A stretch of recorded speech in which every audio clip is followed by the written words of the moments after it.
Hey, it's Aaron of Woodworking, and I want to show you something new that I got just today. So this is the rabbeting bit from Woodpeckers, and I paid $85. Normally it's $100, or just the release is $85, and it's going to be $100. Now this is a rabbeting bit that I got for, I believe, $35. It was opened. I don't think it was used, and so I want to talk to you a little bit about the differences.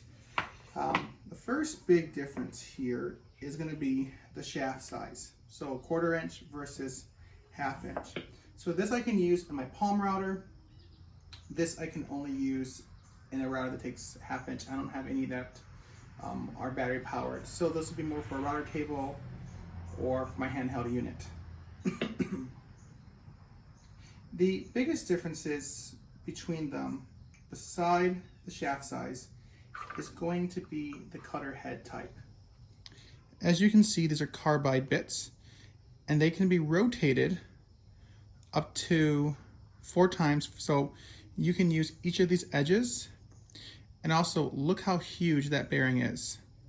So we compare this one right here, you can see much different size in the bearing, right?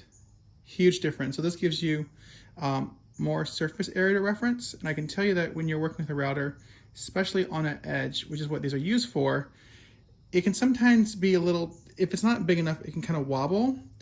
So this will help prevent that. Another difference are how you put the bearings on. So with this right here, there are different, screw lengths and some other pieces here. Whereas with this, it's really simple.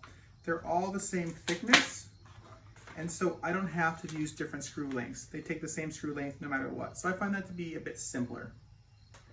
In just a moment, I'll show these in action, but other obvious differences, there are 3 cutter heads with this and only 2 with this. Now, it does seem that there's a bit more cutting depth on this, but the reality is when you're using a palm router with this, you have to go to very low speed. In fact, just in general with these, I know that Woodpeckers recommends 16,000 RPM for this because you are wielding a lot of mass, and you got to be careful with this bit.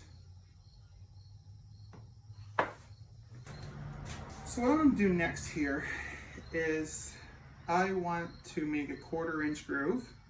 So I've set this to 1/4 inch, not collet, but bearing. And then I want to go 1/4 inch deep. And that way, we can do like a rabbet joint. Let's see how this bit goes. So I did put the widened base on it, give it some more support because it is a big bit, and I'm turning down the router speed as well. I found that with a bit this size, you kind of have to do that. So let's see how it cuts.